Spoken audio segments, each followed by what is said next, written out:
Hey guys, tonight we step barefoot into the shimmering silence of an ancient Persian desert, where the sun has finally dipped behind the dusty hills and the heat, for just a moment, gives you a break. The sky still holds that weird pink-orange bruise from the day's sunburn, and the breeze is dry enough to steal the moisture right off your lips. But somehow, ice is waiting for you. Real ice. Crisp, frosted, cold enough to bite ice. And even better? It's flavored. It's smooth. It's sweet. It's basically proto-ice cream, and no, you're not hallucinating from heat stroke, at least not yet. You probably won't survive this journey without a touch of heat-induced delirium, so fair warning, keep sipping that imaginary camel milk. So, before you get comfortable, take a moment to like the video and subscribe, but only if you genuinely enjoy what I do here. And hey, drop your location and local time in the comments. I love seeing where and when people are tuning in from. Now, dim the lights, maybe turn on a fan for that soft background hum, and let's ease into tonight's journey together. Your sandals crunch against the cracked earth as you trudge toward the faint glow of torchlight flickering in the distance. You're on the edge of a Persian oasis town sometime around the 5th century BC, give or take. Maybe it's the Achaemenid Empire, maybe it's later, but the air smells like dates and dust, and history's breathing down your neck like a nosy librarian. Out here, temperatures swing like a teenager's mood, blistering heat by day, teeth rattling cold at night. But the Persians? They figured out how to game the system. How to cheat the sun. How to freeze water in a land where rain is rarer than a humble warlord. As you shuffle closer to the source of that glow, your eyes adjust, and there it is, a mound that looks like a giant upside-down funnel. About as tall as a 5-story building, ribbed like a seashell, made entirely of ancient mud brick and mystery. You've just met your first Yakshul, literally. Ice pit. But let's not skip ahead. First, let's talk about just how un-ice-friendly this landscape really is. Imagine it's July. The ground's hot enough to bake flatbread. You could probably cook a kebab on your belt buckle. The locals? They're draped in linen, moving like lazy ghosts in slow motion. The sun doesn't rise, it attacks. And somehow, in this inferno, people are passing around bowls of chilled rosewater syrup like it's no big deal. Historians still argue whether this was purely a luxury of kings or if common folk also got their share during festivals. What we do know is that ancient Persian engineers were pulling off some seriously frosty miracles long before refrigeration had a PR team. You squat by a date palm and listen to a merchant grumble about the last batch of apricots going mushy. He's holding a clay jar, frosted on the outside, with a tight wax seal. It hums with cold. Not magic. Not luck. Science and sand, baby. Let's rewind the reel a little. Ancient Persia sprawled across modern-day Iran and beyond, a land of plateaus, mountains, deserts, and cunning solutions. Water was gold. Ice? That was alchemy. One popular trick was harnessing diurnal temperature variation, a fancy way of saying, nights get cold AF. Because in the desert, heat vanishes the moment the sun dips. This means if you expose shallow water to the open sky during winter nights, it might just freeze. Add some clever insulation, and boom, you've got storage for the months ahead. And yes, we'll get to the architectural wonder of the Yakshul soon enough, but tonight's not a sprint. It's a slow desert caravan, full of crunching gravel and sleepy camels. Now let's get quirky. Ever heard of wind catchers? Tall, tower-like structures that act like ancient air conditioning units. The Persians weren't just about freezing water, they wanted controlled cool. You'd think these people invented chill vibes themselves. Some theories even suggest the Persians might have been experimenting with evaporative cooling way before your box fan and wet towel trick. Add rosewater, and you've got what amounts to a cooling mister and a perfume diffuser in one. Hello, ancient spa day. As night thickens, you notice a line of workers trotting toward that Yakshul you spotted earlier. They're not sweating, which is weird, because you definitely are. They're carrying trays of shallow water, quietly sliding them under the stars like offerings. This, it turns out, is one of their cold traps. By morning, they'll scrape off the thin layers of ice and stash them below ground. You sneak behind a low wall and peer over. A little girl's giggling as she helps her father pour syrup over a handful of ice shards. She hands him a taste with all the seriousness of a Michelin judge. "Too much saffron," he mutters. "Try the pistachio one." You're witnessing not just survival, but celebration. In a landscape of extremes, these people have carved out coolness. Literal, physical coolness. And maybe a little metaphorical coolness, too, because what's cooler than making dessert out of thin air and night frost? Some say these ancient treats were mostly ceremonial. Others believe they were as common as bread. Historians still debate whether sharbat, those sugary, floral, chilled drinks, were reserved for nobility or slurped by everyone on market day. But that doesn't really matter to you right now. Right now, someone's offering you a bowl. It's rough clay, patterned with blue glaze, and inside? Something halfway between a slushie and a dream. You lift it to your lips. Sweetness hits first, then the cold. The deep, numbing cold that somehow feels warmer than the air around you. Like stepping into shade after hours of sun. Like waking from a nap and realizing you're safe, full, and not melting. You're officially chilled. And we've only just begun. You wake before dawn, still crouched near the yakshal, blinking at the thin band of silver rising over the desert hills. The night's chill has sunk deep into the clay, and your breath fogs slightly as you stretch. Everything's still. Even the wind has taken a nap. But the workers are already moving, slow, methodical, silent like they've done this 1,000 times. You stand and wander closer, sandals crunching softly over packed earth, and for a second, you think you're looking at an alien spaceship. The thing looms above you like a clay volcano, smooth and swollen with curves, its round dome catching the first whisper of sunrise. Welcome to the yakshal again. But this time, you're going inside. The entrance is low and narrow, like a secret. You duck, instantly swallowed by cool darkness and the earthy musk of ancient brick. Inside, it's colder than you expect, at least 15 degrees cooler than outside. Your skin tingles. Your curiosity wakes up. This place isn't just a giant fridge. It's a masterpiece of passive engineering. The exterior, made of a special mortar called saruj, is a mix of sand, clay, lime, egg whites, goat hair, and ash. Sounds like a recipe from your worst cooking fail, but trust the process. That blend is waterproof, crack-resistant, and keeps heat out like a bouncer at an exclusive nightclub. As you walk deeper, the ground slants down. The air grows even colder. You spot the pit at the center, wide, deep, and shadowy, where ice is stacked in compact layers, interspersed with straw or rushes to stop it from clumping and melting. The ice itself is ghostly white, gleaming under oil lamps like something sacred. In many ways it is. Here's the wild part. The yakshal doesn't make ice on its own, it stores it. The freezing happens in shallow basins just outside the dome, using the bitter cold of winter nights. The collected ice is then hauled inside and sealed off until summer.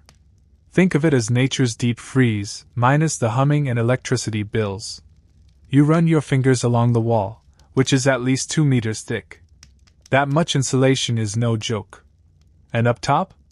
A narrow shaft pierces the dome like a chimney, allowing hot air to escape while cooler air circulates downward. Thermal convection for the win. Historians still argue whether this system was designed purely by trial and error or based on advanced thermodynamic theory. Some even suggest Persian scientists might have had a rough grasp of concepts we wouldn't officially define until the 1800s. But forget the textbooks. You're in the result right now, surrounded by silence and frost, while outside the sun is getting ready to bake the world again. A whisper of wind finds its way down the ventilation shaft, brushing past your ears. You imagine the voices that have echoed through here, ice harvesters trading gossip, children sneaking in for snowballs, maybe a few exhausted camels peeking inside and immediately regretting it. But it's not just the ice pit that makes this a marvel. Around the yakshal, you notice something else: channels. Waterways. Not wide enough to swim in, but deep enough to matter. These feed the freezing basins. And where does that water come from? We'll get to that in the next leg of our dreamy time jog, But here's a teaser: it doesn't come from rivers, or wells, or any place you'd expect in a desert. Let's detour a second for a quirky detail. You know how we treat insulation today like it's some high-tech wonder? These ancient Persians? They used straw, mud, and sometimes sheep's wool to keep things frosty. And it worked. Some reports suggest yakshils could preserve ice for months, even through the scorching summer. That's not just impressive. That's basically an ancient cheat code for survival. Also, mice. Yes, mice. There are old folk tales about families training cats specifically to guard the ice stash from nibbling rodents. You can imagine a scowling tabby posted at the mouth of the yakshil like a furry security guard. Outside, the sun finally lifts above the horizon, and everything shifts. You step out of the dome, blinking at the brightness, feeling the instant bite of heat on your skin. The dome, though, remains untouched. Its shape and coating reflect sunlight like a giant passive solar shield. Inside, the cold stays cold. An older man, probably in his 60s and missing most of his teeth, greets you with a grin and a handful of sweet dates. He points at the structure behind you and taps his head. Cool in the head, cool in the house. He jokes in Old Persian, or maybe a dialect you don't fully grasp, but the point comes across. He tells you, in a mix of gestures and muttered words, that his family has helped maintain this yakshil for generations. During winter, they pray for cold nights. During summer, they guard the stash like it's royal treasure. In a way, it is. Because ice here isn't just for eating. It's medicine. It's a status symbol. It's life. You hear stories of travelers who trade spices, silk, even livestock for a single jug of iced rosewater on a brutal summer day. And then there are the rumors: frosted fruit gifted to princesses, or slivers of ice carried on palanquins to dying kings. But not all stories agree.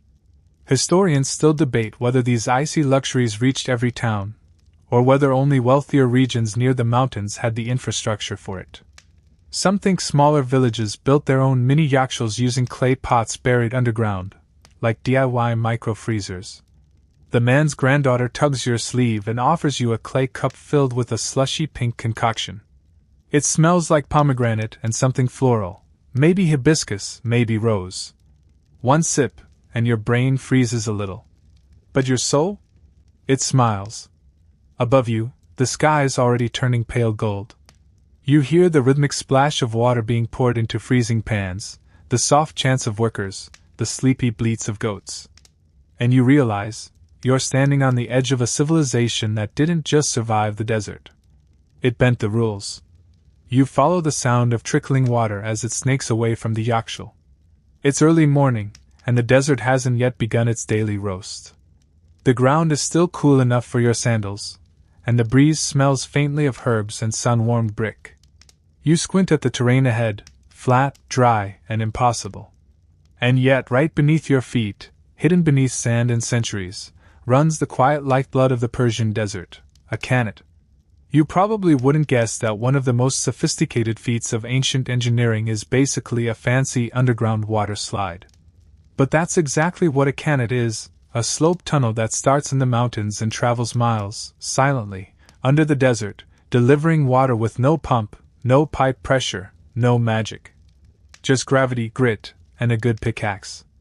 A teenage boy named Dariush, barefoot, sunbrowned, and entirely too awake for this hour, waves you over. He gestures proudly at a series of neat, round holes in the ground, lined with stone. You peer down one. It's deep. Like echoes when you breathe deep. These are vertical access shafts, dug every few dozen meters to allow for maintenance and airflow. Basically the ancient Persian equivalent of manholes, except without sewer monsters. Probably. Dariush jumps lightly onto the ledge and starts explaining with the exuberance of a kid giving a backyard tour. He says the cannet begins miles away, near the foot of a mountain range you can barely make out on the horizon. Snowmelt trickles down, gets collected in underground channels, and glides steadily downhill. No pumps. No aqueduct arches. Just a gentle, constant slope, like a perfect marble ramp made by obsessive hydrologists.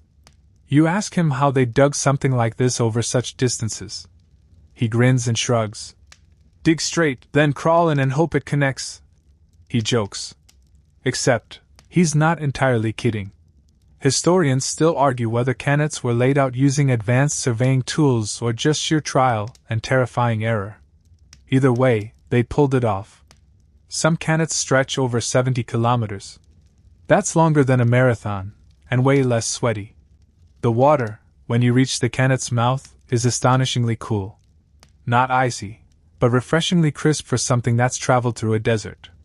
You dip your fingers in and feel the temperature shock, just enough to perk you up without waking the sand demons. This same water fed the freezing basins near Yakshals during winter. It also kept gardens alive, cooled houses through clever underground channels, and hydrated an empire. Some cities literally grew around canet networks, their street grids hugging the main tunnels like roots around a buried stream.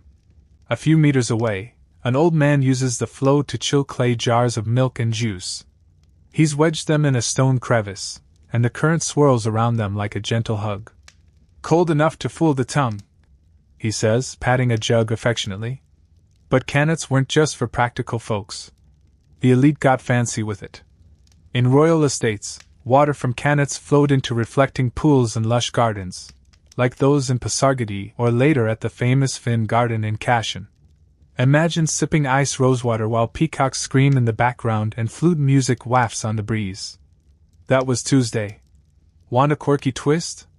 Some scholars believe Persian engineers used canets not just for irrigation and cooling, but also for audio surveillance. Yep.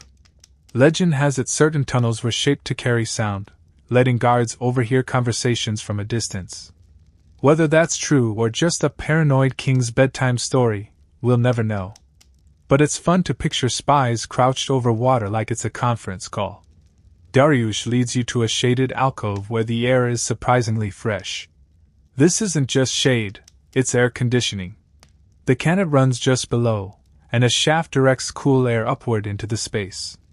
You lie down on a clay bench and feel the breeze rising through tiny vents. No fan. No wires. Just pure desert sorcery. This clever cooling system, badgers, or wind catchers, often worked with canets to circulate cold air through homes and public spaces. Combined with thick walls, inner courtyards, and water channels, Persian architecture became its own refrigerator. So if you thought the ice was the only cooling trick up their embroidered sleeves, think again. Historians still debate the exact origin of canet technology. Some say it began in Persia around 1000 BC. Others argue for even older Mesopotamian prototypes. But everyone agrees on one thing: Persia took the concept, perfected it, and scaled it like an overachieving honors student. You sip a clay cup of chilled grape juice, tart and earthy, and realize just how quiet this place is. The only sound is the hush of water and the occasional bird daring to chirp. Below your feet, the canet flows on, ignoring time, weather, even empires. It's been doing this for over 2,000 years, and in many places across Iran, it's still going. As you stretch, you notice a strange rock near one of the access holes. It's carved with ancient inscriptions, maybe directions, maybe names of workers, maybe a note to future repair crews. It's unclear. Scholars are still piecing together what role these markers played. Were they administrative or ceremonial? Some believe digging canets was a sacred act. A spiritual one. Water was life. And guiding it through the earth required humility, not just skill. You begin to understand why. One wrong angle, and the entire tunnel could collapse. One miscalculation, and a year's work washed away, or worse, buried alive. Yet they built thousands of them. And here you are, resting in the cool shadow of a miracle that looks like nothing, makes no noise, and has no moving parts. Just earth, water, and quiet genius. Dariush calls you back. The sun's climbing now. Time to move toward the next marvel, the actual act of freezing water in the open desert air. That's where the story sharpens its edge, where physics and patience dance under moonlight, and where Persian engineers pulled off their boldest trick yet. But for now, one last glance back. The desert stretches wide and bright, hiding rivers just under the surface, like veins of silver beneath dry skin. And beneath your feet? A current that has never once asked for praise, just direction. The sun's high enough now to make the horizon squint back at you, and the desert floor has already begun its daily transformation from forgiving to unfriendly. But you're moving toward the edge of town again, where things get a little strange.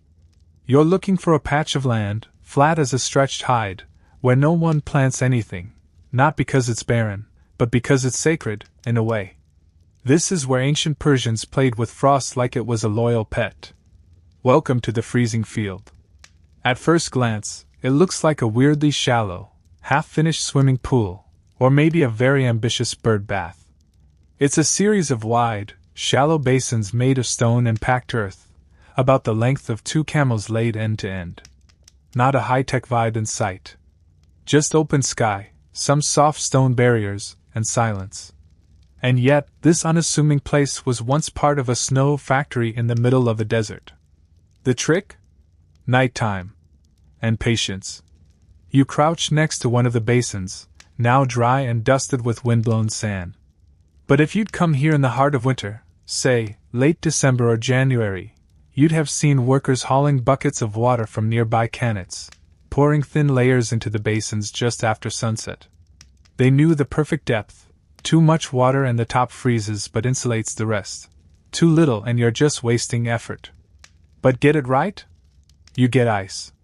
Not much, but enough to matter. Why does this work? Because of radiative cooling. That's the sciencey term for what happens when the ground loses heat directly to the open sky. No clouds, low humidity, and long winter nights all create the perfect freezer. It's like nature itself is doing the chilling, slowly, steadily, with the soft brutality only the cosmos can deliver. You imagine it now. A crew of sleepy workers watching their breath curl into the night, crouched near the freezing pans. They wear heavy wool cloaks and squint at the stars. The basins glisten faintly under moonlight, each one a mirror to the sky. And slowly, silently, ice begins to form. You can almost hear it whisper. Every morning, the workers return, shatter the thin crust of ice into manageable shards, and scoop it up with broad wooden paddles. Then, they wheelbarrow it over to the nearby yakshal and dump it in. Over and over. Night after night. For weeks. It's painstaking. It's tedious. And it's pure brilliance. Historians still argue whether this method predates the yakshal or developed alongside it. Was the freezing basin an invention born of the yakshal's needs? Or did the Persians discover the trick first, then build domes to preserve their frosty treasure? Either way, you're walking across what might be one of the first true ice farms on Earth. There's something weirdly satisfying about the rhythm of it all. It's low-tech, high-skill. A dance between environment and engineering. And like all good dances, it relies on perfect timing. Let's throw in a quirky tidbit. Some towns held competitions, ice harvest races. Families or guilds would bet on whose freezing basin could make the thickest crust overnight. Loser had to give up a portion of their ice haul or, if legend is to be believed, sing a humiliating ballad about their lack of chill. Ancient ice drama. You love to see it. As you continue your stroll, you notice the placement of the basins isn't random. They're tucked between walls or ridges that shield them from daytime sun and evening winds. In fact, many are aligned so that their long sides face north-south, reducing sun exposure and encouraging rapid nighttime cooling. It's almost like they knew what they were doing. Shocking. Some basins even had retractable covers made from reeds and woven goat hair. They'd be drawn over the ice in the morning to slow melting before transport. Like medieval Tupperware. Genius! At one point you step carefully onto a smooth, slate-gray basin that's still intact. The stone is cool underfoot, surprisingly uncracked after centuries of temperature abuse. You imagine laying down in the center on a winter night, watching frost bloom around you like slow-motion fire. It's a kind of alchemy, turning sky into ice, one clear night at a time. And yes, this was seasonal. They only had a few months to do it. That made ice precious. Every shard was a victory against the sun. Every basin a quiet rebellion. No motors. No chemicals. Just physics, used like poetry. You pass a young boy leading a mule with empty saddlebags. He points to the basins and mimics the ice-collecting motion with exaggerated flair. You laugh. He smiles. This knowledge isn't dead. Not entirely. Some villages still use the method in a ceremonial way, especially in high-altitude parts of Iran. They'll gather under the stars on the coldest nights, pour out the water, and wait. Not just for ice, but for tradition. For memory. For proof that their ancestors understood things we're only starting to relearn in a warming world. And here's the kicker: modern engineers studying sustainable cooling are obsessed with this ancient system. Some think reviving it, updated with modern materials, could change how rural communities keep food cold without electricity. So yeah, that shallow pond in the desert? It might just be your next off-grid freezer. You sit on a nearby stone wall and glance back toward the Yakshal Dome in the distance. You now see it not as an isolated marvel but as the grand finale of a process that began here, each winter night, in this quiet basin of starlit water. And as the heat of the day starts to settle around your shoulders like a warm towel, you whisper a little thanks to those anonymous ancient engineers, men and women who trusted the sky to do their freezing for them. They built nothing short of a seasonal machine, powered by stars, timed by sunrises, and perfected by centuries. The air smells like horse sweat and dust now. Not in a gross way, more like the start of an epic journey. You're perched on a rock just outside the city, watching a caravan assemble. Not a modern tour group or a glamping influencer shoot. This is the real thing: camels, heavy saddlebags, grumbling drivers, and a sense of urgency. Because the clock is ticking, and their cargo? It's melting. This is the Royal Ice Run, and you're about to follow it from mountaintop to palace. A lanky teenager in a turban waves you closer, flashing a grin with a missing front tooth. You look slow, he teases, tossing you a dried figure. Keep up, or you'll end up with a puddle instead of dessert. Cheeky little frost courier. His name's Baraz, and he's been on this route since he was 10. You chew the fig, syrupy, almost too sweet, and hoist yourself onto the back of a mule that looks like he's seen better centuries. Baraz explains how it works. See, not every part of Persia could pull ice straight out of the sky. Mountainous regions, though? Winter snow stacked like bad decisions.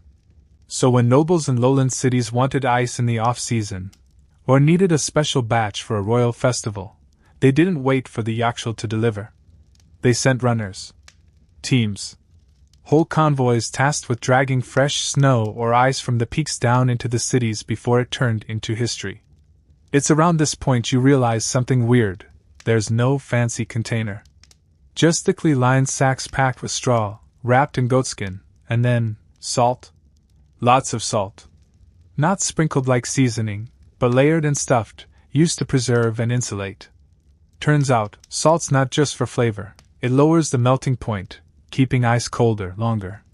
Old trick. Still works. And so the Royal Ice Run begins. You ride with the caravan as it crests the last ridge. Behind you, snowy peaks catch the morning light like shimmering shields. In front, a whole kingdom sprawls in dusty haze. Below, the winding roads curve around villages, farms, and desert plains. And in the middle of all that, one palace, shining faintly, hungry for its delivery of the coldest status symbol in the empire. Baraz leans toward you. 3 days if no bandits. 2 if we skip sleep. You raise an eyebrow. And if there are bandits? He shrugs. We throw ice at them. Nobody expects it. You laugh. He doesn't. Turns out, this job's serious business. The ice itself might be for royal sherbets, iced wine, or medical use. Yes, some court physicians believed ice could lower fever and balance the humors. And if a batch didn't make it, heads could roll. Sometimes metaphorically. Sometimes not. Historians still argue how much of this caravan system was strictly functional and how much was performative, a chance for rulers to flex their reach, to show that even in the cruel heart of summer, they could summon the cold like gods. What's known for sure is that these convoys were organized with military precision.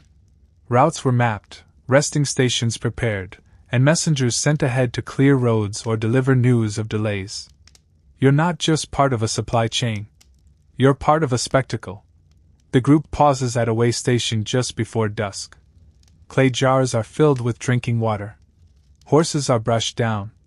The air cools just enough to let your spine relax.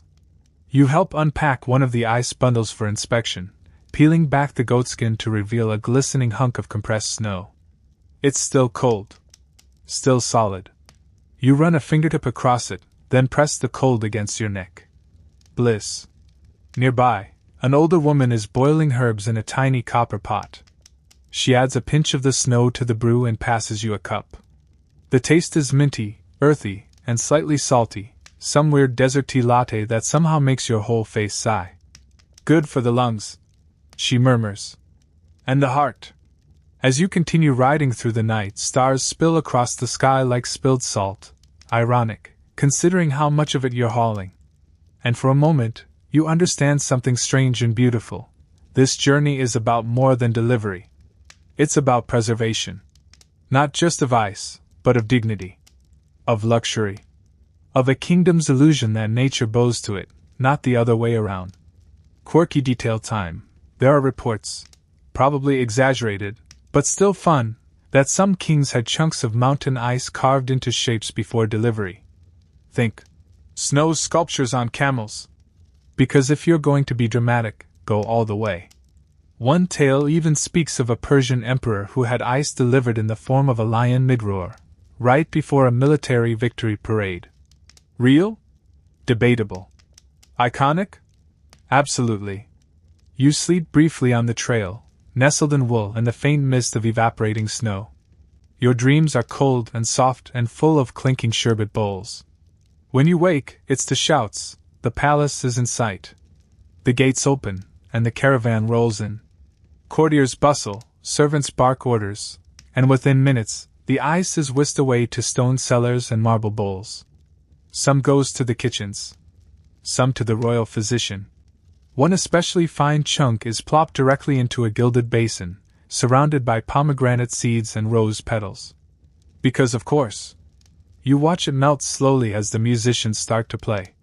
Someone hands you a glass of iced sharbat. The first sip? Electric. Cold and citrusy, with a hint of saffron and a whole lot of "We did it!" And while the nobility toast their cleverness and the cooks brag about their secret syrup blends, Baraz just slumps against a pillar, chewing a date and eyeing the sky. Want to go again next week? He asks. You pause. You smile. And you realize that the coolest thing about this ice, pun fully intended, isn't just how it got here. It's that it shouldn't have been possible at all. But somehow it was. The next morning hits you with sunlight so bright it feels like the desert is trying to bleach your soul. But you're not complaining. You're finally going back to the Yakshal, and this time, not just to stand in awe. Today, you're going inside, and deeper than before. You retrace your steps past the drying freezing basins, through the quiet alleys of the town, past low mud brick homes with arched doors and faded blue tiles. And then, there it is again. The dome. Towering. Beehive-shaped. Humble on the outside, almost shy. But now that you know the journey that ice took to get here, whether from the sky, the basin, or the mountains, this place feels more like a vault than a building. The air cools the moment you duck through the entrance. You've done this before, but this time your guide, an older builder with forearms like tree trunks, hands you a lamp and beckons you forward. No chit-chat. No ceremony. Just a nod that says, "Time to see how the magic works."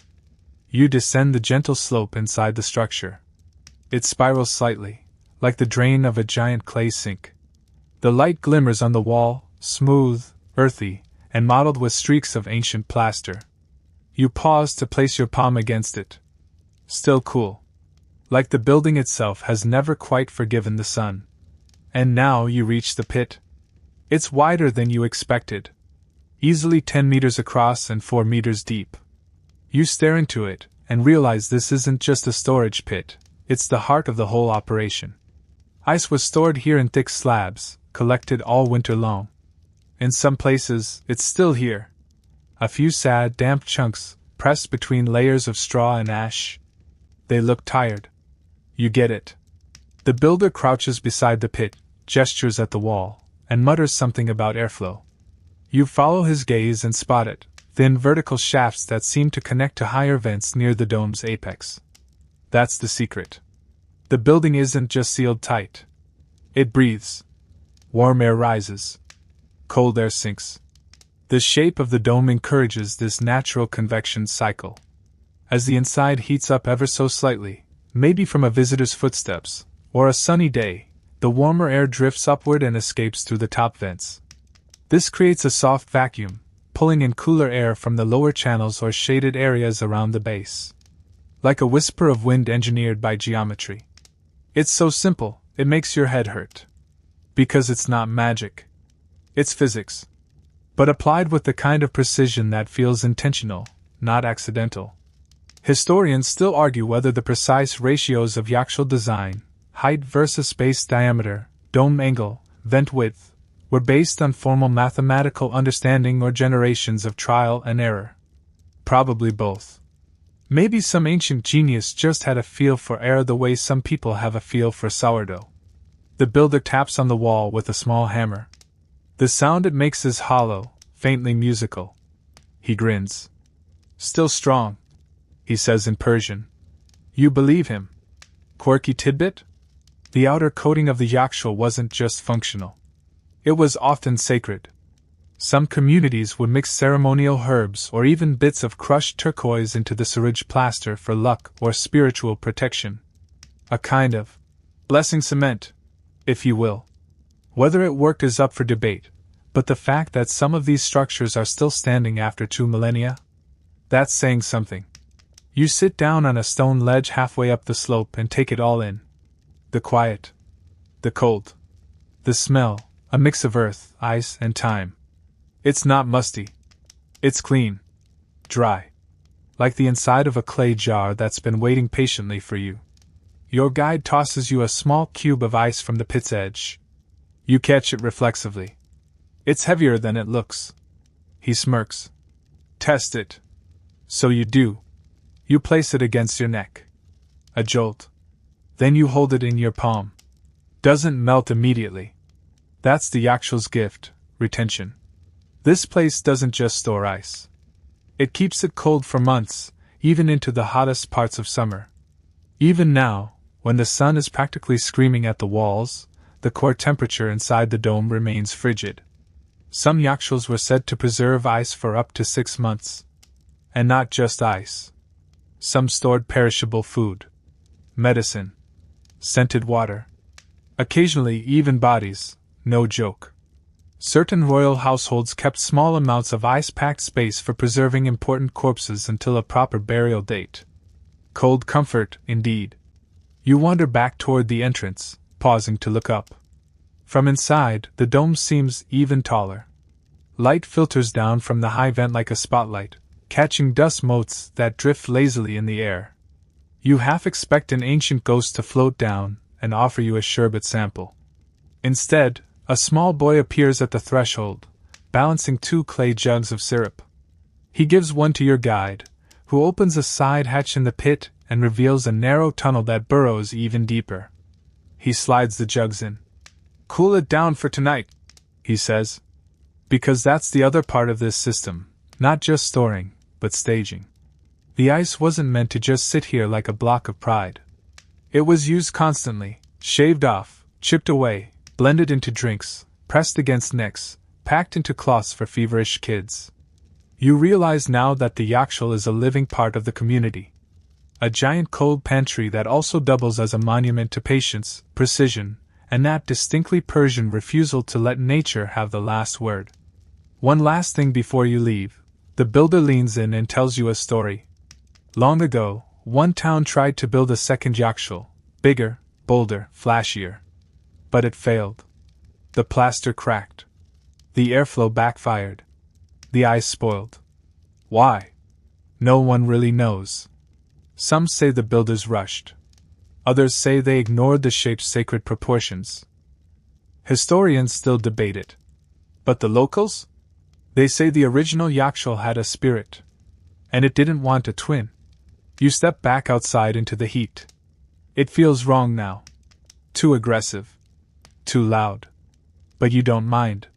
You carry the cold with you. In your hands. In your bones. And somewhere, deep below the dome, the ice sighs. Waiting. Watching. Preserving. You're sitting on a flat rooftop now, legs dangling over the edge like lazy icicles, watching the town below wake up in slow waves. Somewhere, a donkey complains. Somewhere else, a flute's being played badly but with enthusiasm. And up here, in the early light, someone hands you a bowl. It's cold. Cold enough to fog the surface. Inside, tangled white noodles, floating in a pale pink syrup that smells like rosewater and lime. This, you learn, is faluda. And just like that, welcome to the early history of Persian ice cream. Now let's get something out of the way. There's no waffle cone. No rainbow sprinkles. No cartoon mascot. What you're holding is less. Frozen dairy delight. And more. If a slushy and a sorbet had an elegant, poetry-reading baby. It's made from thin vermicelli noodles. Yes, noodles, soaked in a semi-frozen syrup of sugar, lime juice, and rosewater. And the texture? Like chilled silk. Sweet, fragrant, slippery in the best way. A grandmother, whose name you can't pronounce but whose side I could slice marble, tells you this is just one of many pre-ice cream frozen treats. In fact, ice cream, in the Western sense, wouldn't even show up on Persia's timeline for another very long while. What you're eating now. This is the ancestor. The prototype. The OG scoop. Faluda dates back at least to the 5th century BC, and probably much earlier. Historians still argue over its exact origin. Some say it was born in Shiraz, others whisper about it popping up in older Median settlements. But wherever it started, it stuck. And evolved. You take another bite, and your teeth hum from the cold. But you can't stop. It's addictive. Like frozen perfume that somehow became food. Now, faluda wasn't the only icy game in town. Let's talk about sharbat, those syrupy, iced drinks we've danced around for a few sections now. The word eventually morphed into sherbet and sorbet as it traveled west, but in its Persian form, it was often a chilled mix of fruit juice, sugar, and flower water, sometimes topped with crushed ice or snow from a mountain run. You'd pour it into delicate glasses with etched rims. Sip it while lying on a cushion under a canopy. Maybe someone fanned you. Maybe a lute played softly nearby. And if you were really lucky? The sharbat was flavored with sekinjaban, a minty, vinegar-laced syrup that sounds like a dare but actually tastes like a spa treatment in liquid form. Fun, weird fact. Persian physicians and philosophers often debated the humoral properties of these desserts. Were they cold and moist? Would they cool your inner bile? Sharbat wasn't just a snack, it was medicine. The kind you needed after a day in the 110 degrees Fahrenheit shade. You wandered down into the market square, licking the last of your faluda off the spoon. In one corner, a group of kids are chipping away at a block of ice, mixing it with syrup and lemon juice in little clay cups. One boy tosses in a handful of grated cucumber, which sounds like something you'd only do by accident. But no, it's a thing. The combination is bizarre, refreshing, and oddly elegant. Historians still argue whether these ice treats were daily snacks or saved for special occasions. Some suggest only the wealthy could afford daily ice, while others point to public ice storage and community events where frozen goodies flowed like slightly melted faluda. And yes, there were festivals. Seasonal ones. Spring feasts. Summer holidays. Moments when the ice was unpacked, the syrup jars were opened, and the streets smelled like mint and orange blossom.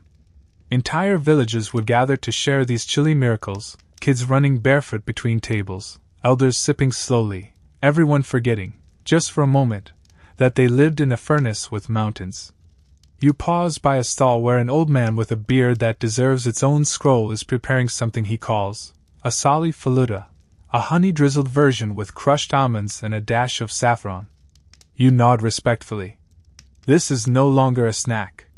It's an experience. He chuckles. In my day, he says, you didn't buy this. You made it at home. Froze it outside. Mixed it by hand. Took hours. He slaps the table. Tasted better. Of course it did. Now here comes the quirky tidbit. In some Persian households, frozen desserts were part of marriage proposals. A suitor would arrive with a tray of icy sweets, sharbat, faluda, maybe even a fruit-stuffed snow cone. Yes, really. The idea being, if he could bring ice in summer, he could probably also bring stability, creativity, and occasional romance. Honestly? Still better than a Tinder bio. You sit down beside a tree whose leaves are so still, they might be holding their breath. Someone hands you another glass. This time it's a Bhavij Bastani, a modern but culturally connected carrot juice float, topped with saffron-infused ice cream and bits of pistachio. It's so orange it hurts your eyes. It tastes like sweet velvet. You're beginning to suspect that Persians didn't invent dessert, they perfected it. And all of it, every bite, every spoonful, every slushy, icy miracle, traces back to that quiet, massive dome of coolness. To the basins. To the snow runs.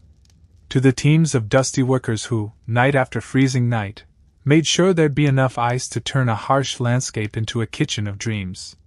You lean back and let the last bit of faluda melt on your tongue. The noodles cling slightly, the syrup cuts through the sugar with citrus bite. For something made with no tech, no freezer, no modern anything, it's oddly futuristic. Like something from a lost culinary civilization that knew things we've forgotten. Because they did. And now so do you. The sun's up high now, leaning on your shoulders like an overbearing aunt. You squint through the haze of midday heat, following a trail of music, laughter, and something sugary on the breeze. You're not hallucinating, though let's be honest, it wouldn't be the weirdest thing that's happened on this trip. You're headed to a summer festival, where frozen treats aren't just dessert, they're a main event. The path winds through fig orchards and between tents that bloom like colorful mushrooms across the dust. Rich silks, striped canopies, dangling tassels. This isn't just a village celebration. This is a royal-style gathering, and everyone's dressed to impress. Think sequined turbans, kohl-lined eyes, and sashes that sparkle in the sun like tinsel.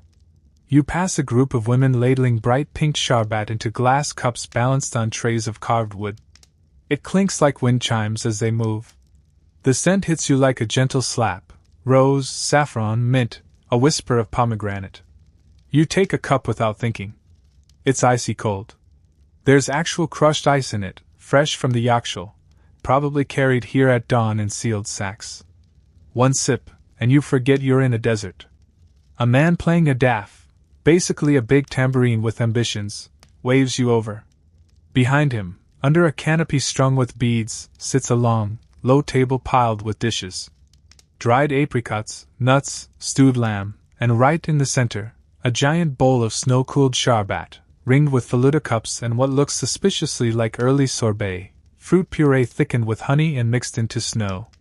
It's glistening, slightly melting, and utterly impossible not to stare at. The host of the feast, an older noble with a beard braided into 2 forks, beckons you closer. Eat, he says. The cold won't wait. That's the motto today. The cold won't wait. You spoon a bite of the sorbet, peach, you think. Maybe quince. The texture's halfway between gelato and snowball fight. Sweet, tangy, alive with spice. There's a hint of cardamom, the barest echo of ginger, and something floral that refuses to be named. You close your eyes. Somewhere, a bird shrieks. It doesn't matter. Around you, the party's in full swing. Dancers swirl through clouds of dust kicked up by their heels. Children chase each other, cups of icy syrup sloshing dangerously. An older woman is telling a story about how King Xerxes once demanded a full pyramid of ice for his guests, and got it. Historians still argue whether that's true or just a poetic exaggeration, but either way, it's being retold like gospel here. There's even a frozen dessert contest happening under a nearby tent. Competitors present their creations: layered faluda with fruit slices arranged like flower petals, saffron pistachio ice packs molded into little towers, and one very proud boy who's carved a snow animal resembling a goat, which promptly collapses under applause.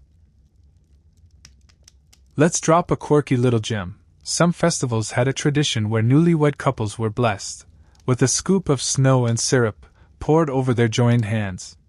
Cold fingers, warm hearts. If the syrup was too sour, it was considered a warning. If it was perfectly balanced, a promising marriage. Ancient love tests. Take notes. You move to a shaded alcove, your third cup of sherbet in hand, no one's judging, and sit beside a group of musicians tuning long-neck flutes. One leans over and confides. The secret to perfect festival faluda is freezing the noodles after soaking them in lime syrup. Don't skip the pre-soak. He nods like he's just handed you state secrets. Maybe he has. You watch servants dart between tents with pitchers of chilled beverages, fans made from peacock feathers, and trays of ice-covered fruits. Grapes so cold they crackle. Sliced melons resting on sheets of frozen clay. Even the second jabin makes an appearance, this time poured over shaved ice in tiny metal goblets. And here's the real flex. Someone opens a ceramic jar sealed with wax and lined with straw. Inside?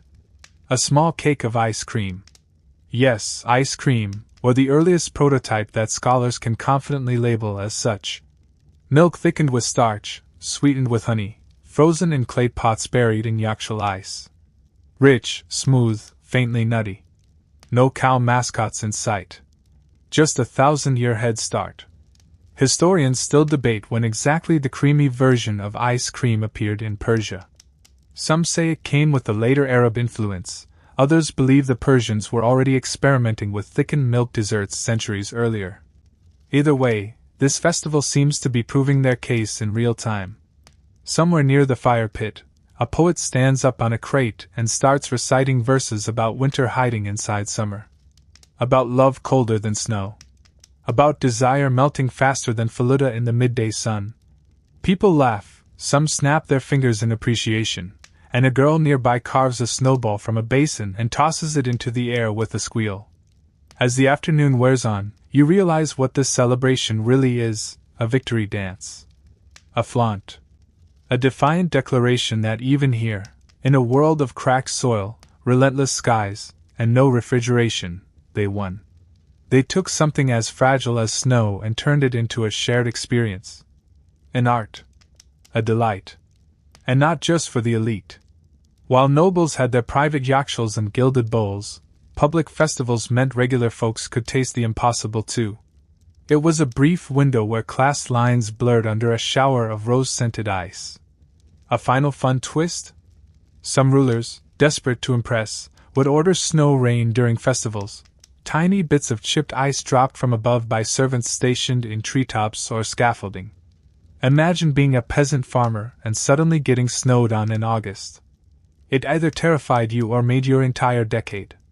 You stand now, belly full of frozen joy, hands sticky, cheeks flushed.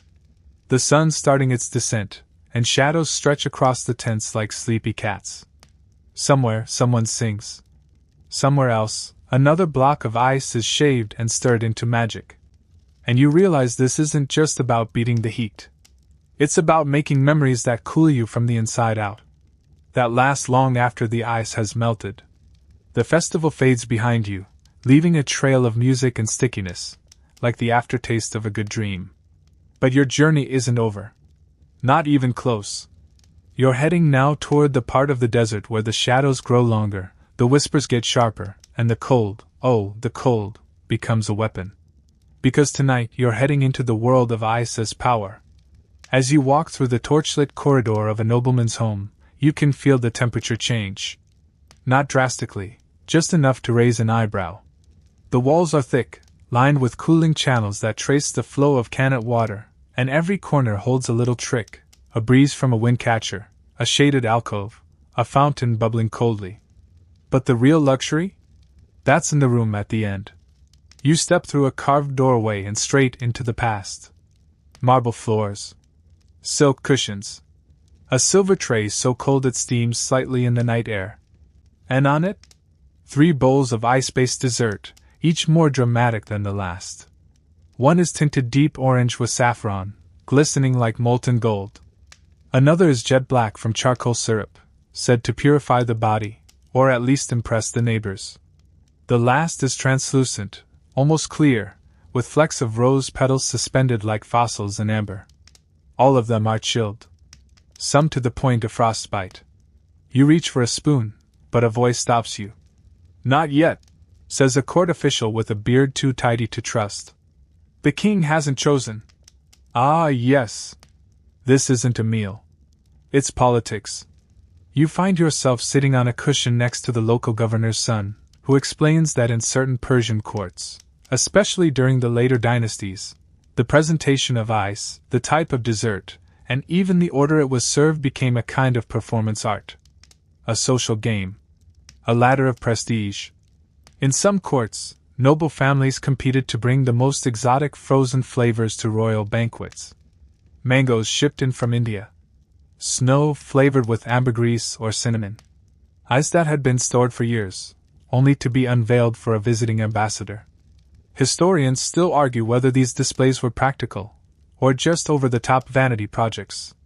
The line between preservation and power flex was thin, and often intentional. You sip cautiously from a goblet of chilled syrup, thickened with tamarind and honey. It tastes like mischief and old money. Around you, the other guests nod politely, complimenting the flavor while eyeing the bowl next to theirs, wondering if someone else got a colder, rarer scoop. The host, a rotund man with fingers heavy with rings, claps once. A servant appears instantly, carrying a cube of ice sculpted into a lion's head. Inside its mouth, pomegranate seeds, chilled to the edge of cracking. The room lets out a small, odd gasp. You realize this isn't just dessert. It's a message. Cold meant control. Cold meant wealth. If you could produce ice in the middle of a Persian summer, you weren't just surviving, you were declaring dominance over nature itself. And kings, naturally, loved this power. Take Darius the Great, for example. There are stories, some confirmed, some suspiciously poetic, about his summer palace in Susa being so cold inside that foreign visitors brought furs.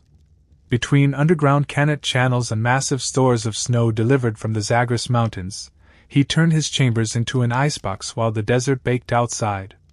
One fringe scholar even argues that ice was used during interrogations, served to prisoners as a reward for confession, or denied as punishment. That's a darker turn, but hey, power tends to chill in more ways than one. Let's lighten the mood with a quirky detail. In one particular court, it became fashionable to wear ice jewelry, literal beads of frozen water sealed in glass or quartz, strung on silk threads and worn around the neck during hot summer events. A symbol of status that evaporated before the party ended. Temporary elegance. Cool in every sense. You're escorted next into a private chamber where an older woman, face lined like a map of stories, oversees the storage of the family's precious ice cache. She doesn't speak much, but she lets you peek into the chamber's stone-lined cellar. It's colder than anything you've felt yet, bone deep, still, sacred. Only for honored guests, she murmurs. Or sick children. Or kings. You ask how long the ice can last. She shrugs. Depends on how much you need. And how much you're willing to pay. Because in this world, the price of cold could be staggering. Some cities taxed ice. Some monetized it, renting out yachtable access or charging high fees for snow deliveries. A few historians claim whole careers were built around managing royal ice stores, complete with titles, apprentices, and punishments for melting failures. And of course, it was a boy's dream to be chosen as an ice bearer, one of the select few allowed to enter the yachtshul, retrieve the ice, and deliver it to nobility. Fast runners, quiet mouths, strong backs. Like medieval DoorDash, but with consequences. As night falls, the noble family gathers in the courtyard for a final round of chilled treats. The air is soft with music. Lanterns sway. And in the center of it all sits a towering glass vessel, fogging up from the cold within. It's filled with saffron snow, dyed golden, shaped into curls, and topped with a drizzle of fig syrup so rich it clings to the sides like ink. You're handed a spoon. This time, no one stops you. You take a bite. It's light. Cold. Impossible. A whisper of luxury that slides across your tongue and leaves behind the aftertaste of empires. And in that moment, under the stars, you don't just taste dessert. You taste power. By now, your taste buds have been completely spoiled. You've had snow shaped into lions, sharbat with the fragrance of a royal garden, and frozen noodles so delicate they practically wrote you a love poem. But today, you're stepping out of the palace and into the real world. The world of dusty boots, creaky carts, and village ice hacks so clever they might just outshine royal gimmicks. You're heading toward a small settlement tucked between rocky hills, where the landscape goes from harsh to "Who thought living here was a good idea?" The sun is brutal, the breeze feels like someone opened an oven, and yet life hums. Kids chase goats. Someone's baking flatbread on a hot stone. And over by a low, dome-shaped hut made of clay and straw, something icy is happening. A young woman waves you over. She's working with what looks like two clay jars, one small, tucked inside the other, with layers of fabric and straw jammed in between. She pours water into the inner jar, seals it with a cloth, and places it in the shade of a nearby wall. No yakshal. No fancy ventilation tower. Just physics, persistence, and a good understanding of how to fake a fridge with nothing but the desert and some elbow grease. You've just witnessed an ancient evaporative cooling hack. The porous outer jar lets water slowly seep out and evaporate, which in turn draws heat out from the inner jar, cooling its contents.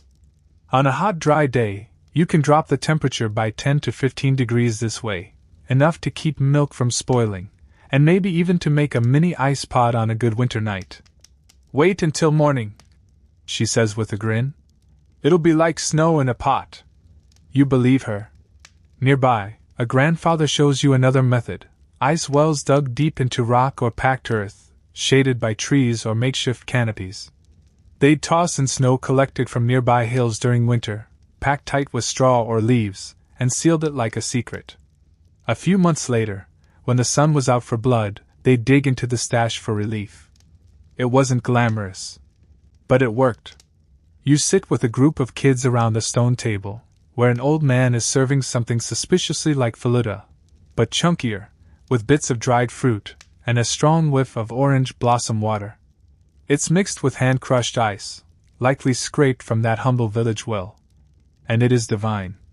This wasn't just a treat. It was tradition. In villages like this, icy desserts were seasonal, communal, and earned. No yakshal to do the heavy lifting. No mountain runners to bring snow on camels. Just families huddled under starlight, whispering to the sky, hoping for a long cold night and a thin sheet of frost by morning. Historians still argue how widespread these rural preservation techniques were. Some believe they were common across Persia's plateau regions.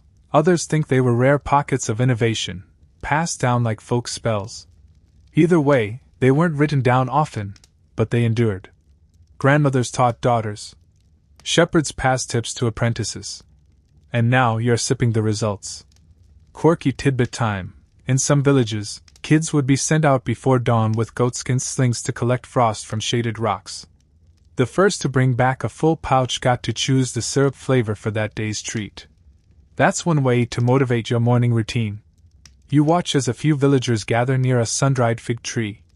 One woman unwraps a cloth to reveal what looks like a frozen date ball, stuffed with crushed nuts, rolled in rosewater, and lightly chilled in a berry jar since the previous evening. It's chewy, sweet, cold enough to mist in the desert heat. They pass it around like a shared treasure. Not far away, another household is experimenting with condensation traps. It's a bizarre contraption, cloth stretched over bowls, misted at sunset, and left out under the open sky. The overnight chill draws moisture from the air, which gathers into droplets and eventually forms a slush in the base of the bowl. It's not much. Maybe a cup or two per night.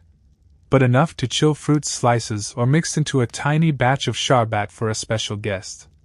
And speaking of guests, you're now considered one. They pull you into a shaded alcove, pour you a drink, and ask for stories of other cities. Do the kings still ride elephants? Does sharbat still flow in fountains? You answer with a nod, omitting the part where you accidentally spilled some on a prince's tunic. They laugh anyway. Someone's aunt brings out a woven tray of snow biscuits, thin wafers smeared with date paste and chilled in an underground jar. It's not ice cream. But it's cooler than the air, sweeter than the heat, and perfectly, unmistakably Persian. You realize something out here. The villagers don't think they're missing out. They're not chasing the palace lifestyle. They've got their own methods, their own rhythms, their own kind of cool. Historians tend to focus on the big stuff, the kings, the domes, the science. But this is the heartbeat. The homespun, sunburned, quietly brilliant network of people who learn to outsmart their climate not with grandeur, but with grit.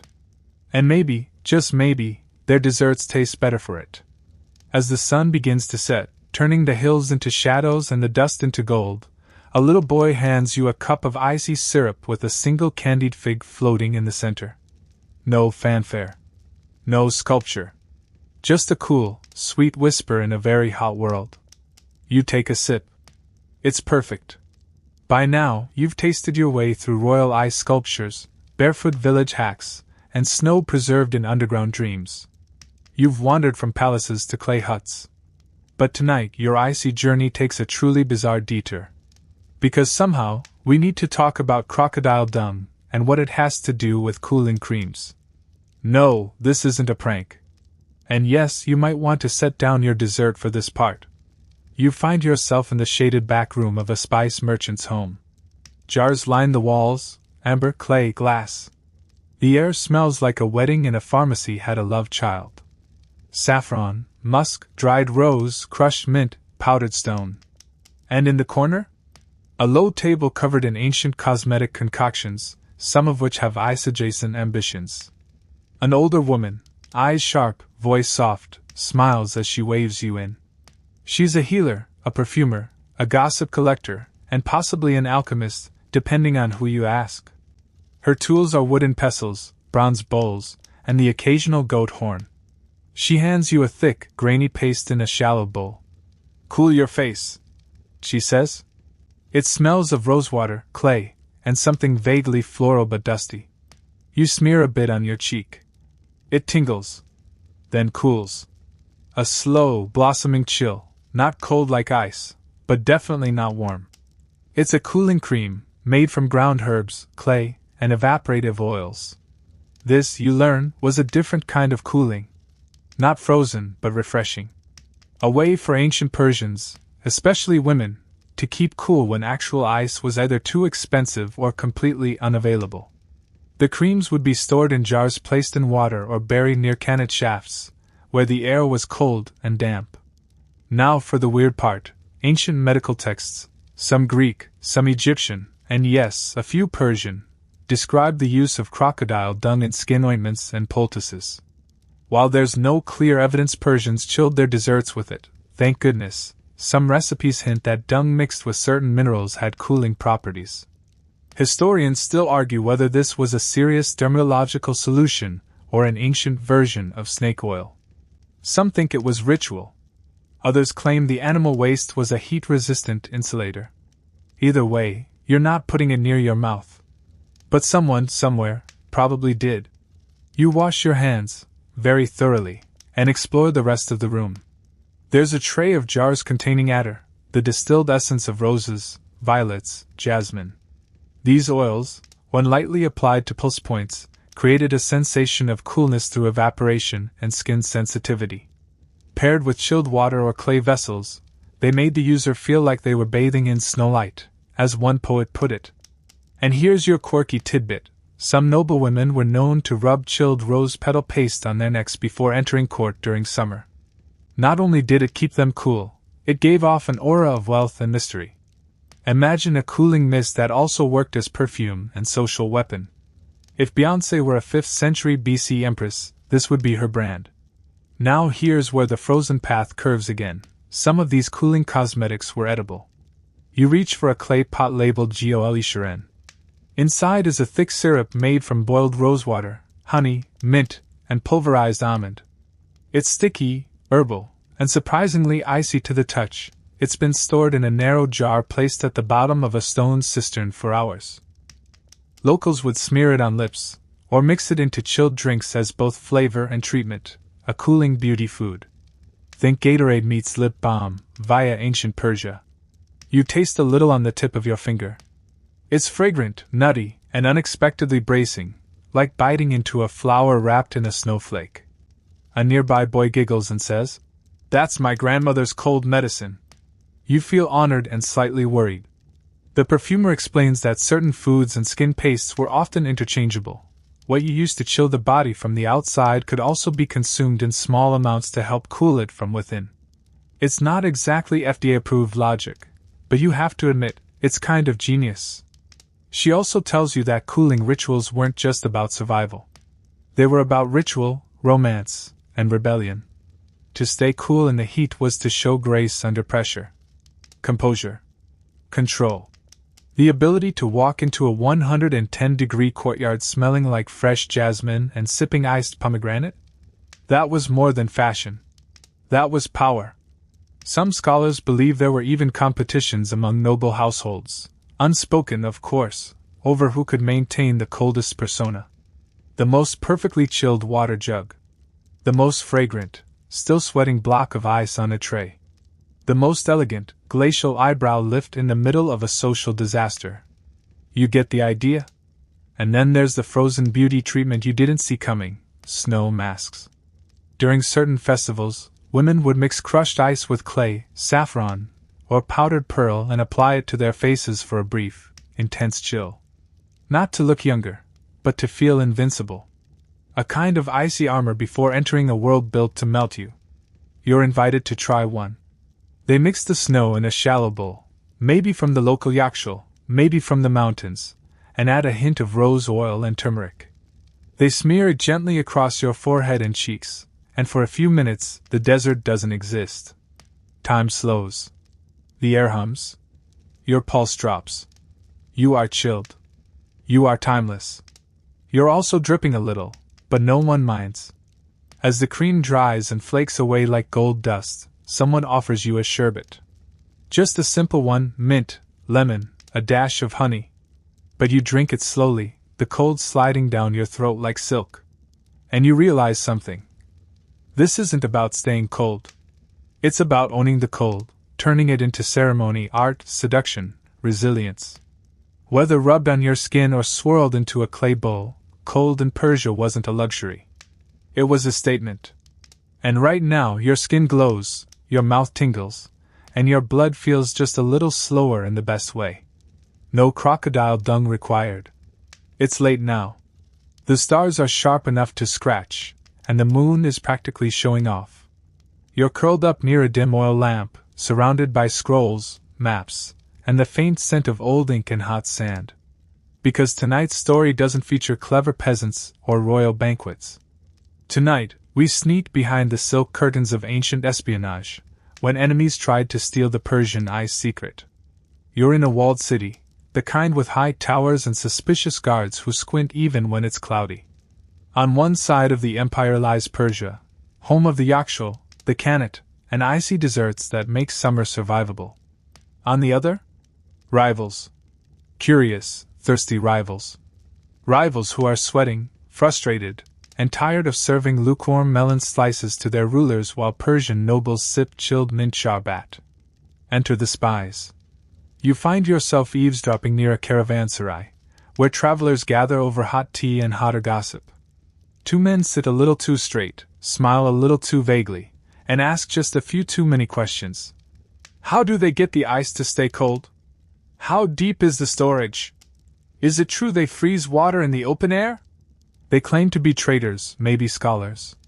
But their accents are off, their questions too technical, and the way one of them keeps sketching in his notebook? Highly suspicious.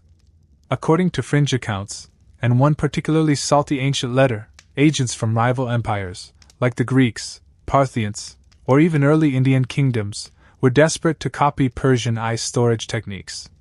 Some tried to bribe builders. Others tried to marry into families who maintained the yakshuls. One bold soul even disguised himself as a Sufi mystic just to get close to the cooling pit.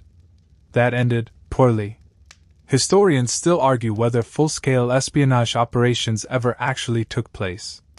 Most official records are vague. But oral stories passed down in certain towns tell of saboteurs who tried to tunnel into a Yakshal to steal blocks of ice. Or, more sneakily, to measure the walls and vents for replication back home.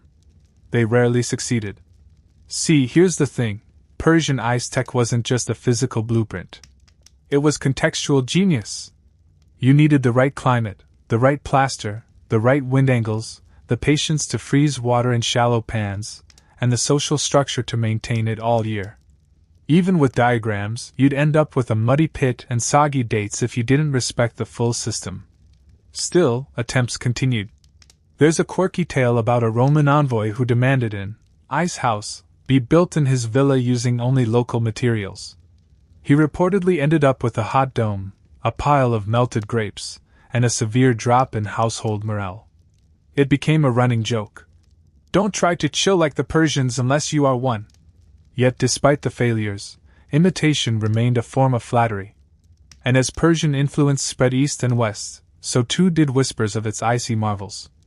Along the Silk Road, traders carried stories about frozen pomegranate drinks and saffron ices served under silk awnings. Foreign rulers became obsessed. One Chinese ambassador is said to have returned from Susa not with gold or spices, but with a small jar of Persian snow, sealed in wax, which he presented to his emperor like it was the crown jewels. No one knows if it survived the journey, but the story did. In Egypt, where the heat plays for keeps, engineers experimented with similar evaporative cooling techniques after interacting with Persian builders. And some Arabic texts from later centuries describe Yakshal-like domes built in desert towns far from Persia, though they often lack the underground finesse of the originals. You wander now through an abandoned Yakshal site, a ruin, mostly, with half its dome missing and one wall crumbled. But even in this state, it's impressive. The thick base, the angled foundation, the haunting vent shaft that still points skyward like a telescope aimed at nothing.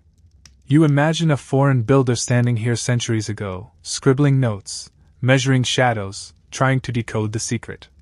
It must be the slope, he'd mutter. Or the mud recipe.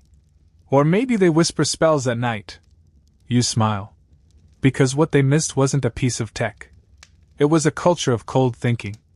A whole worldview shaped around patience, adaptation, and an almost sacred respect for the desert's rhythm. In many ways, the real defense of Persian ice wasn't secrecy. It was complexity. No single piece could be stolen. You had to take the whole puzzle. Still, the paranoia was real. In one dusty archive, a document warns against foreigners measuring domes, and suggests that ice workers only teach their sons, never strangers. Another text implies that certain palace kitchens had decoy ice pits, filled with hay and broken clay, just in case someone got too nosy. And then there were the protective myths. Like the story of the frozen jinn, a spirit said to live in the deepest part of the Yakshal who cursed anyone trying to replicate its magic. Total fiction? Absolutely. Effective deterrent? You bet. Your final stop tonight is a mountaintop outpost near the edge of the empire. It's quiet, windswept, and freezing. Literally. There's a basin here, carved into the stone, where snow is packed by soldiers and covered with ash. It's not ceremonial. It's not beautiful. It's survival. And even here, someone has poured pomegranate syrup into the center and left a spoon. Because even on the frontier, even with enemies at the gate, the Persians found a way to chill. You're back in the present now, or close to it. The lamps are electric. The notebooks are leather-bound. The scholars are caffeinated, slightly sunburnt, and fully ready to argue. You're in a cramped but well-lit university office, listening to a historian explain, with wild hand gestures and crumbs in his beard, why the Persians never really made ice in the desert. Stored it, sure, he says. But froze it? With no electricity? Come on. You sip your lukewarm tea, trying not to look too judgmental. Because if there's one thing you've learned on this journey, it's that the past is colder than you think, and modern experts still can't quite agree on how that cold came to be. Tonight you're not in a Yakshal. You're in the ice-cold crossfire of scholarly debate. To your left, team. Yes, they froze it. Those who believe that ancient Persians used radiative cooling in shallow freezing basins to create actual ice in the middle of the desert, without sorcery or sorbet machines.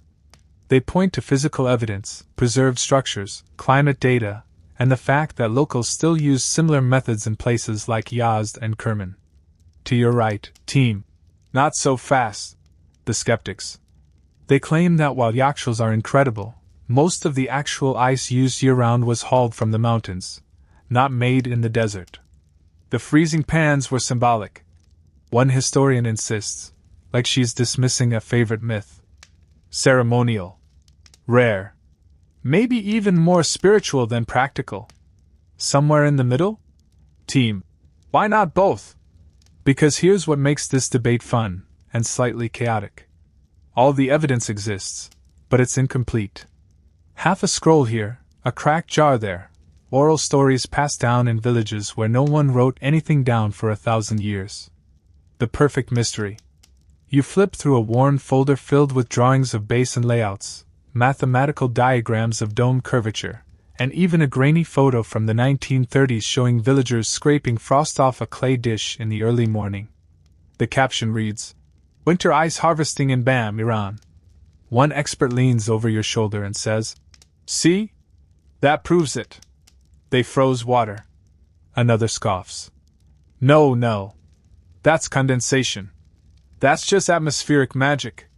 Historians still argue whether Persian engineers fully understood the physics of radiative cooling, or just followed patterns passed down by tradition. Did they know they were using thermodynamics? Or did they simply notice that water left out overnight turned crunchy and kept doing it for centuries? You wander into the archives. The shelves here smell like old paper, cumin, and ambition. You pull down a massive book that claims Darius commissioned 12 yakshuls across his empire, each with freezing grounds that produced enough ice to supply entire garrisons. Another book nearby insists that's a romantic exaggeration. Propaganda in frozen form. Let's sprinkle in a quirky twist. One modern theory posits that Persian engineers used silver-coated pans to maximize nighttime radiative loss. Sounds absurd. Sounds expensive. But there are poetic verses from the era describing moonlight reflected on silver dishes laid flat in the garden. Were they being metaphorical? Possibly. Were they also being incredibly clever? Also possible. Another debate. The role of wind catchers in cooling water. Some scholars argue that yakshuls paired with badgers created microclimates where water could freeze more quickly, especially on clear, dry nights. Others say the airflow wasn't strong or controlled enough to cause freezing. So what do we get? More arguments. More footnotes. More nerdy tension. You step outside for a break, walking past a row of modern evaporative coolers on rooftops. They were quietly spitting out mist, and you can't help but laugh. Ancient Persia did it first, and without a carbon footprint. Back inside, a young student is presenting a 3D model of a yakshul using laser scanning data. Her screen shows airflow simulations, temperature gradients, an animation of a winter night turning basin water to ice, layer by layer. The model proves the process can work under the right conditions. The catch? It depends on so many variables: air temperature, humidity, cloud cover, insulation, basin material, angle to the stars. It's less of a machine and more of a ritual that happens to be science. Another student pulls up a slide of ancient Persian poetry. You read the lines. "From silent sky the cold descends, and on my lips the snowflower bends. In every frost the fire sleeps, and love in icy syrup weeps." That's not just metaphor. That's dessert disguised as literature. Or maybe it's both. Because when historians argue about whether the Persians made ice, they're really arguing about how we define ingenuity.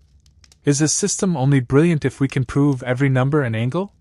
Or is it enough to see it work, year after year, held together by memory and mud brick?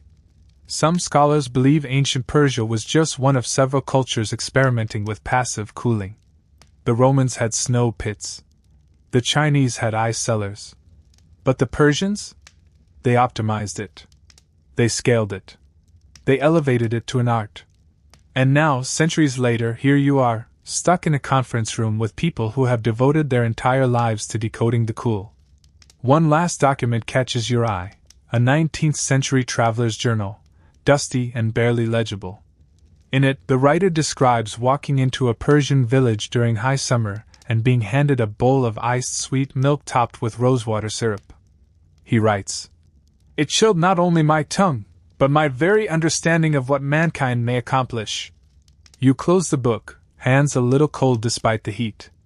Because no matter which side of the debate wins, one truth remains: the ice was there. The bowls were chilled. The taste of frozen delight endured. And history? Well, history still can't decide exactly how. But that's what makes it so delicious. You're moving again, out of the library, out of the past, out of the hypothetical debates, and into something grounded. Something humming. Something real. Because even though the kings and caravan runners are long gone, even though the scrolls gather dust and the snow lines have crept farther into the clouds, the legacy of Persian ice-making hasn't melted away. In fact, you're about to find out that the Yakshul never really left. You're standing in modern-day Yazd, Iran.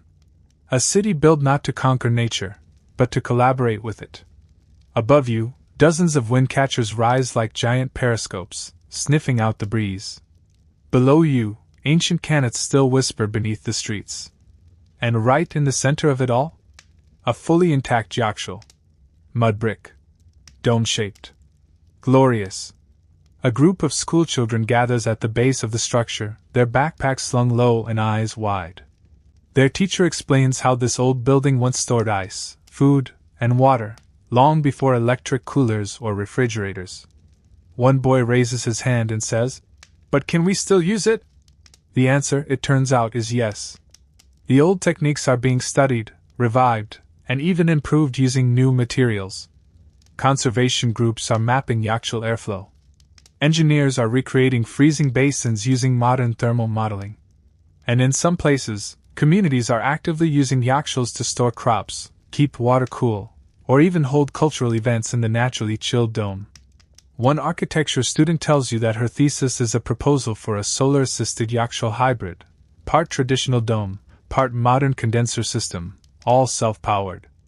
Another explains how some Iranian greenhouses are experimenting with ice domes to stabilize temperature fluctuations. The past isn't stuck. It's upgrading. And it's not just Iran. You travel, virtually, thanks to the magic of the internet and good Wi-Fi, to Dubai, where a group of architects is incorporating windcatcher cooling towers, based on Persian badgers, into skyscraper design. Instead of cranking up the AC, they funnel breeze through high-rise air shafts, reducing power usage and improving airflow. Persian ideas. 21st century skyboxes. In Oman, a resort features a modernized Yakshul replica in its spa, where clients lie in cooled clay rooms while sipping rose-flavored water on crushed ice. The ads don't say it's inspired by ancient Persia, but you know the truth.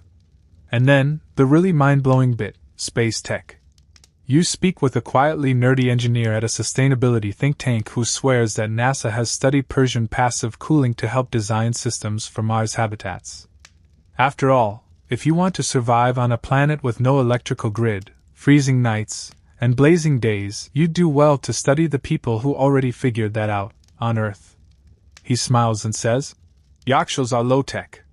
But they're also space tech." You just nod. What else is there to say? Meanwhile, back in Yazd, you walk into a tiny ice cream shop tucked behind an old bazaar. The sign says Bastani Sunnati, traditional Persian ice cream. The real deal. You sit on a wooden bench while the owner scoops a perfect curl of saffron and rose ice cream into a bowl and places a small spoon beside it. No frills. No irony. Just cold, floral, dense perfection. It tastes almost exactly like what you had near the palace. Or the village. Or the freezing field outside the city wall. That same cool whisper of legacy. And get this, some modern Bastani shops still store their ingredients in stone-lined chambers, naturally cooled by thick adobe and shaded passageways. Ice cream served by a freezer? Meh. Ice cream cooled by heritage? Now we're talking. Let's drop a quirky fact. There's a growing trend in eco-design circles called vernacular cooling revival. Basically, architects are going full retrofuturist, looking backward to go forward. Mud brick insulation, passive air funnels, subterranean storage. In short, actual thinking. Only with spreadsheets. Historians and engineers alike are now treating ancient Persian cooling methods not as relics, but as templates for survival in a warming world. Where the West once rolled its eyes at clay domes and wind towers, it now takes notes. In a recent climate resilience workshop, an Iranian environmentalist gave a presentation titled, "Why We Never Needed Air Conditioning in the First Place." Her slides included photos of yakhshals, basins, and ice-stuffed clay jars. The applause lasted 3 minutes. She ended with the line, "Our ancestors didn't just beat the heat. They partnered with it." You finish your ice cream. Outside, a teenager walks by carrying a cup of sharbat over ice, earbuds in, sneakers scuffed.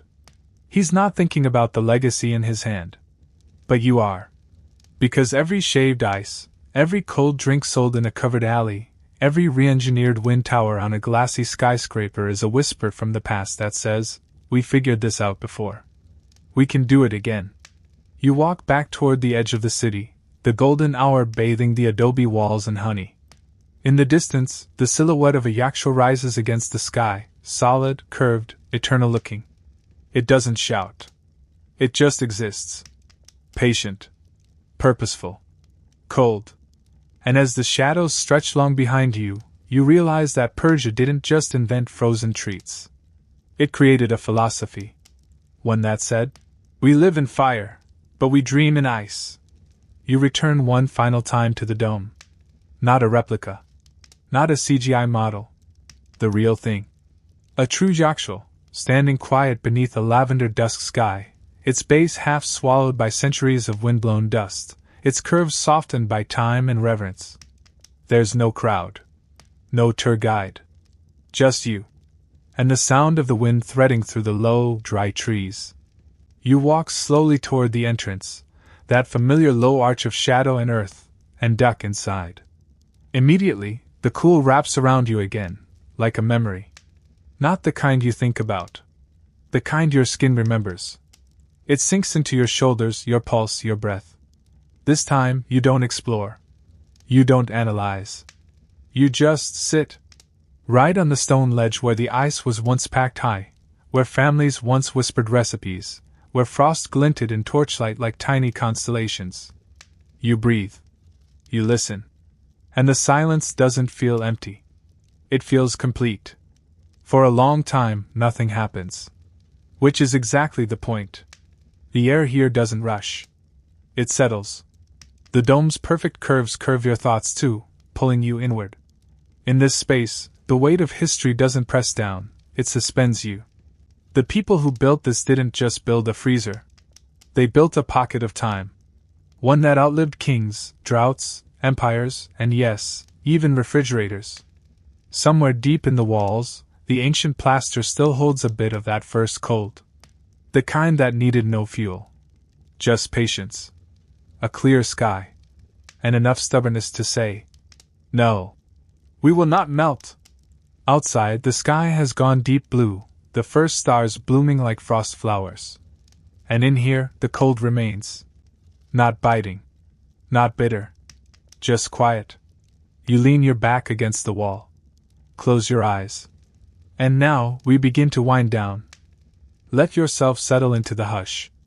The warmth of the day is far behind you now, left somewhere in the dust, in the noise, in the sun that's finally given up for the night.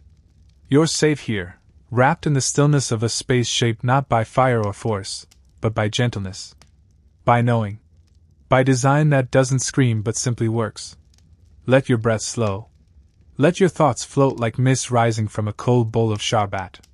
You've walked across deserts, stood in moonlit freezing fields, knelt beside whispering cannons, and tasted cold crafted by hand, hope, and geometry. You've seen how chill can be sacred. How it can mean survival. Or joy. Or defiance. or just a way to savor a moment that would otherwise melt. And maybe now, you carry a little of that with you. A cooler heart. A slower step. A reminder that even in heat, in pressure, in chaos, there's always a way to pause, to preserve something good, to stay chilled. Let the stars above the Yakshal spin slowly in your mind. Let the scent of rosewater and dust drift through your thoughts. You're still. You're quiet. You're safe. Now let yourself fall gently into rest, like snow settling in a clay bowl under the stars, unhurried, untouched, unbothered. Sweet dreams.